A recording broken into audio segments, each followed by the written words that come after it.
Are you thinking about starting a keto lifestyle but worried about the keto flu? Or maybe you're already experiencing it as you're watching this. In this video, I'm going to break down what causes the dreaded keto flu and how you can avoid it.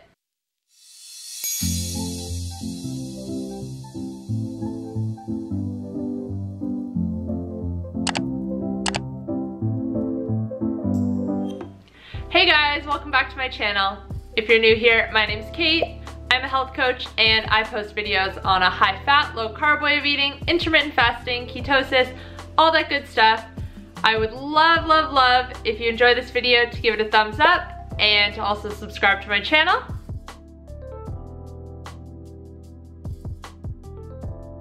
So what are some of the symptoms of the keto flu? Those transitioning into a keto diet often experience things such as headaches, fatigue, dizziness, muscle cramps, and cravings. Sounds fun, doesn't it?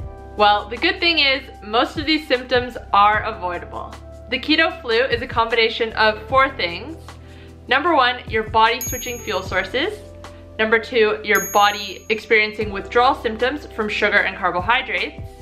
Number 3, dehydration, and number 4, electrolyte imbalances. So we're gonna dig into each of these, and then at the end, I'll tell you how to deal with them.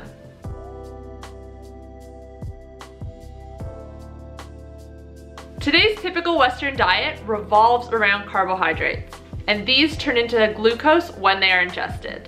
If this glucose is not burned through immediately, it is put in our glycogen stores to use for energy later.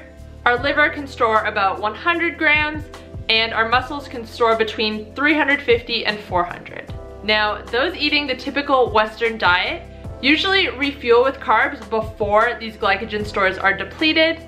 Because our glycogen stores are always full, there is no reason for our body to produce ketones or to tap into any other fuel sources, such as our stored body fat. When you're getting into ketosis for the first time, you're cutting off the glucose that your body is used to always receiving. When you first do this, your body doesn't know how to produce and use ketones efficiently, so you're pretty much stuck between fuel sources while your body adjusts. This can lead to things such as headaches, fatigue, and brain fog.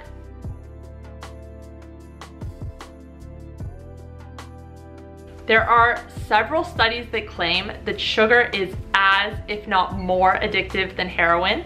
This is because when sugar is consumed, dopamine is released. Dopamine is a chemical that causes feelings of pleasure and happiness. The brain uses it as a reward system to reinforce certain behaviors.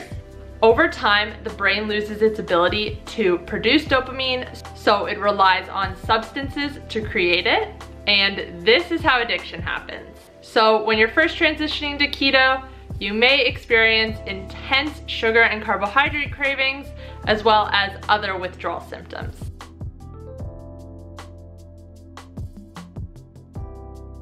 When you're eating low levels of carbs, your body retains less water. This is why when people first switch to a keto diet, they report losing a significant amount of weight within the first week. A lot of this is water weight. And while it may look great on the scale, it can also lead to dehydration.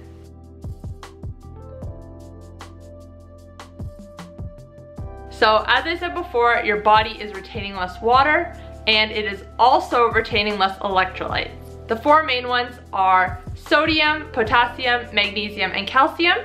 Being low in one or more of these can cause things such as headaches, fatigue, and muscle cramps.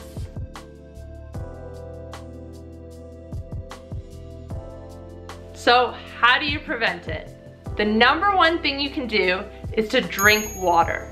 Hydration is so important, and when you're first making this transition and when you continue to eat keto going forward, you're probably gonna have to drink more water than you're used to. The next thing to do is to make sure your electrolytes are in balance. In one of my previous videos that was all about how to start a keto lifestyle, I go a little bit deeper into this and talk about different foods that are high in all 4 of the main electrolytes. One way to make sure you are getting all 4 in is to make Keto-Raid. I will put the recipe up here somewhere on the screen. Bone broth is also a really good source of all 4. If you really want to be cautious, I would recommend getting a good electrolyte supplement. You need to make sure that it doesn't have any added fillers or any sugar. If you're having cravings, I would recommend to make fat bombs. These can be as easy as mixing almond butter and melted coconut oil together, putting it into like an ice cube tray and putting that in the freezer. Having 1 or 2 of those should hopefully curb your cravings. And the final thing you can do is to take exogenous ketones. When you're making the transition between fuel sources, these can help with the symptoms so much. Perfect Keto is the only brand I use. I trust this brand like 150%. They don't have any added fillers, any other weird stuff. No, this isn't sponsored by them. I wish it was, but I just really love their products. The downside to this, however, is that it is pretty expensive. But if there was ever a time to take exogenous ketones, it would be now. Once you're in ketosis and producing and burning ketones efficiently yourself, there's really not too much of a need for them. But when you're first going in, they can help to alleviate some of the keto flu symptoms. Thank you guys for watching. If you like this video, please remember to give it a thumbs up and to click that subscribe button.